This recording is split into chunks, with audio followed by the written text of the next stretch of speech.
Jinan TV. Apa yang dimaksud tafsir wa ta'wil? Banyak sekali sebenarnya orang-orang bertanya kepada saya di masalah akidah, terutama dengan boomingnya dan viralnya, yang mana mereka sudah merasuk ke semua tempat dan channel-channel di TV. Mereka terus mengenalkan madhab-madhab mereka, ajaran-ajaran mereka yang mengakui dan menyatakan bahwasanya Allah Subhanahu wa Ta'ala mempunyai anggota-anggota tubuh. Karena seperti tangan atau kaki atau lempeng atau apapun seperti anggota tubuh manusia, wajah. Karena kata-kata seperti itu ada di dalam Al-Quran, seperti yadullah fawqa aydihim, ar-Rahman alal arsy istawa, ma farraqtu li jambillah. Hal-hal seperti ini sebenarnya secara bahasa pun bisa kita diskusikan apakah memang benar maknanya itu adalah makna anggota tubuh ataukah itu makna sebuah makna konotasi yang diartikan dengan makna-makna yang lain.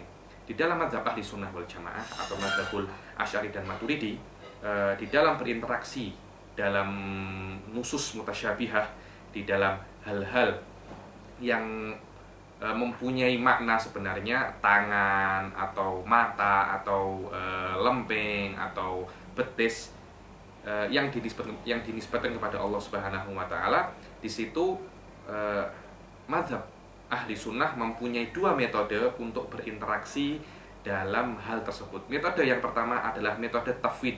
Metode tafwid ini adalah metode yang dipakai oleh ulama ussalaf kira-kira setelah 400 Hijriyah. Jadi mulai abad pertama sampai abad keempat Hijriyah. Di sini kita namakan adalah ulama ussalaf. Ulama ussalaf, dan mereka mempunyai sebuah metode untuk berinteraksi terhadap hal-hal yang bohirnya adalah menisbatkan anggota tubuh kepada Allah Subhanahu wa Ta'ala. Yakni metode tersebut dinamakan metode tafwid, yang maknanya adalah kita menafikan bahwasanya makna yad adalah tangan, makna ain adalah mata. Kita menafikan hal-hal yang tidak layak untuk Allah Subhanahu wa Ta'ala, dengan catatan kita tidak menentukan apa makna tersebut, yakni nafyul lil ma'nal ghairil laik ma'a adami ta'yinil ma'nal laik lillahi subhanahu wa ta'ala. Itulah yang namanya metode tafwid, yaitu kita menafikan bahwasanya makna lihat adalah tangan, kita menafikan makna ain adalah mata, tanpa kita menentukan apa makna hakiki yang diinginkan oleh Allah dari hal-hal tersebut. Dan mazhab ini adalah mazhab salaf, yang dikatakan mazhab ini adalah mazhab yang lebih selamat daripada mazhab khalaf, karena mazhabus salaf tidak menentukan apa makna yang diinginkan oleh Allah Subhanahu wa Ta'ala, karena mereka tidak mengetahui apa sebenarnya yang diinginkan oleh Allah Subhanahu wa Ta'ala.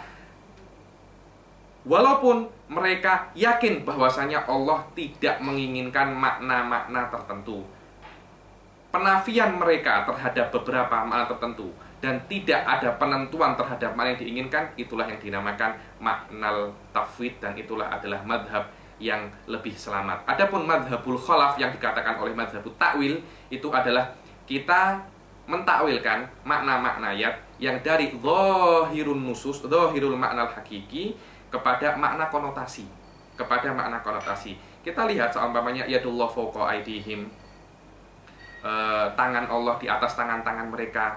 Di situ makna tangan secara denotasi mungkin memang makna sebagai makna anggota tubuh, akan tetapi di dalam konteks ini diwajibkan oleh syariat ulama-ulama untuk mentakwilkan makna ayat kepada makna konotasi. Karena kenapa? Makna anggota tubuh tidak cocok untuk Allah Subhanahu wa Ta'ala, karena makna anggota tubuh mengisyaratkan kebutuhan kita terhadap anggota tubuh tersebut. Seperti kita membutuhkan tangan untuk mengambil sesuatu, kita membutuhkan tangan untuk makan, kita membutuhkan kaki untuk berjalan, kita membutuhkan mata untuk melihat, kita membutuhkan kuping untuk mendengar. Bagaimana kalau Anda mengisyaratkan bahwasanya yang menjadikan Allah Subhanahu wa Ta'ala membutuhkan ke sesuatu hal selain zatnya?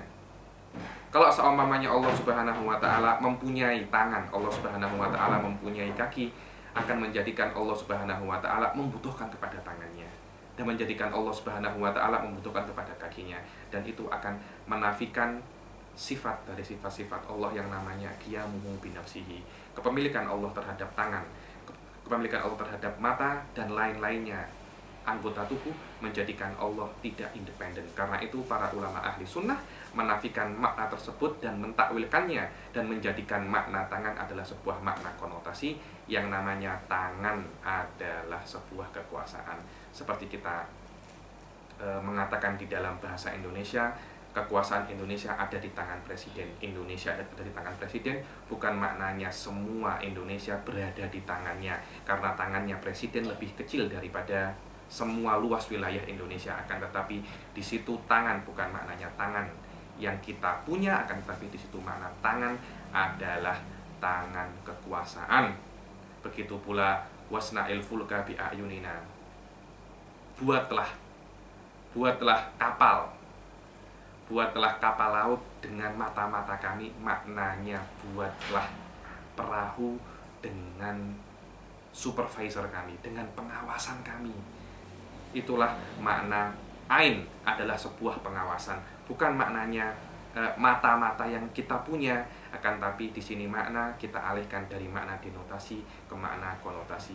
Dan dua mazhab ini adalah mazhabus salaf dan mazhabul khalaf, yang mana mazhabus salaf itu lebih aslam dan mazhabul khalaf lebih a'lam. Makna a'lam adalah membutuhkan ilmu yang lebih banyak, karena di situ ada penentuan dari makna yang global ke makna yang lebih spesifik. Lah, penentuan ini membutuhkan sebuah ilmu yang lebih banyak, karena di situ orang-orang menyelam, para ulama menyelam kepada pengetahuan bahasa yang lebih dalam, sampai mereka mengetahui apa yang Allah inginkan terhadap kalimat-kalimat tersebut. Dan kedua metode ini bermaksud satu, yaitu mensucikan Allah dari hal-hal yang tidak mampu. Adapun kalau Anda mengikuti mazhab tafwid atau mazhab takwil, Anda tidak keluar dari mazhab ahli sunnah, karena mazhab ahli sunnah mempunyai tujuan satu, yaitu mensucikan Allah dari apa-apa yang tidak layak untuknya. Dan untuk mencapai tujuan itu, Anda mempunyai dua jalan, jalan tafwid atau jalan takwil. Itulah yang dimaksud jalan untuk menuju kesucian Allah Subhanahu wa taala. Dan Imam Ghazali lebih memilih ke thariqatut tafwid, karena itu Imam Ghazali mempunyai kitab yang namanya Iljamul Awam an Ilmil Kalam. Wallahu a'lam.